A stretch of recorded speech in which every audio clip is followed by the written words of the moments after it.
Hello and welcome. We're all looking for the same thing, aren't we? Genuine, lasting happiness. In a world that's constantly throwing modern solutions at us, we're going to take a step back and look at some timeless wisdom that might just hold the key. Let's dive in. So let me ask you a question straight up. Do you feel happy? It sounds so simple, right? But the answer is often really complex. We all want it, we all strive for it, but the pressures of modern life can make true, real happiness feel like it's just out of reach. Let's explore why that is. So, our journey really begins by just taking a good look at the world around us. Despite all our incredible progress, it seems like we're surrounded by conflict and dissatisfaction, which makes that search for happiness feel more challenging than ever. And this right here is the modern paradox. We have more than ever before, yet we seem to be more divided than ever. From fights in our own homes between parents and kids or siblings, to sky-high divorce rates, to the distrust between bosses and employees, and of course, the constant conflict on the world stage. This isn't just a string of bad luck. It's a symptom of something much, much deeper. So, if our environment is so full of conflict, where does happiness actually come from? Well, the source material we're looking at today argues that happiness isn't something that just happens to us. No, it's something we create through the choices we make every single day. There's this ancient proverb, and yeah, the gender roles are a little dated, but the truth behind it is universal. It says, men fear choosing the wrong career, women fear marrying the wrong husband. The point is, our biggest life outcomes are fundamentally shaped by our decisions. The right choices pave the way to a happy life. Your life is basically a long chain of choices. Some are monumental, right? Like deciding what your priorities are or how you're going to raise your children. And some seem small, like what you decide to eat for breakfast. But here's the thing. Every single one sets your direction. This is how you build a happy life, one conscious choice at a time.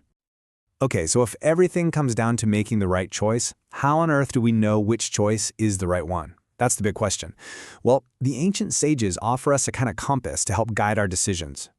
The sages called this compass Tao, which means the way.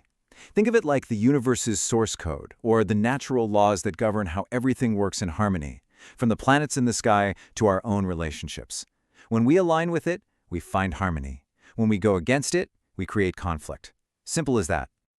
So if the way is the what, the natural law, then duck, or virtue, is the how. It's how we consciously choose to live in sync with that natural law. It's not about being perfect, it's about the daily practice of having integrity, kindness, and good character. Virtue is what turns a big philosophical idea into a happy reality. Let's look at a really practical example, raising children. The modern way often becomes very transactional, using money and rewards. But as you can see here, that can turn relationships into transactions. The ancients' wisdom, on the other hand, focuses on cultivating virtue through your own personal example, building a foundation of character that will last a lifetime. So, what are these core virtues? Well, at the very root of it all is hu, or filial piety. From there, it extends out to de, which is respect for others, din, being trustworthy, gan, being prudent and careful, I, a kind of universal love for everyone, and nyan, the wisdom to surround yourself with good people. This is so much more than a list of ideas. It's a practical roadmap for a good life. So what happens when we actually live this way? What are the sweet fruits of virtue?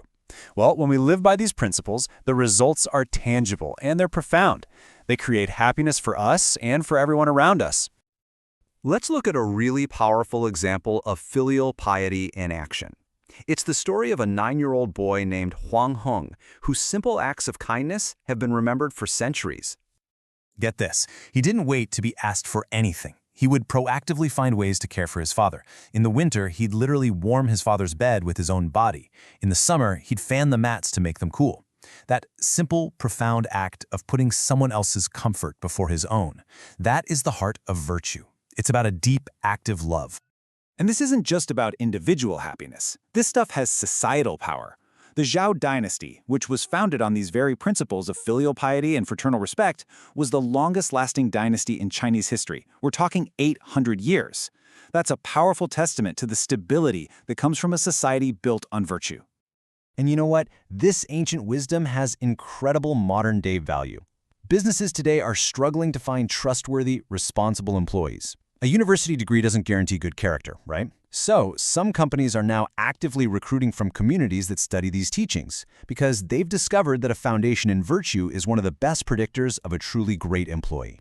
And this isn't just some Eastern idea. The famous British historian Arnold J. Toynbee, along with 75 Nobel laureates, declared that to solve the problems of the 21st century, we must turn to the wisdom of Confucius. I mean, that's not some niche philosophy. That's a global call to action from some of the world's greatest minds.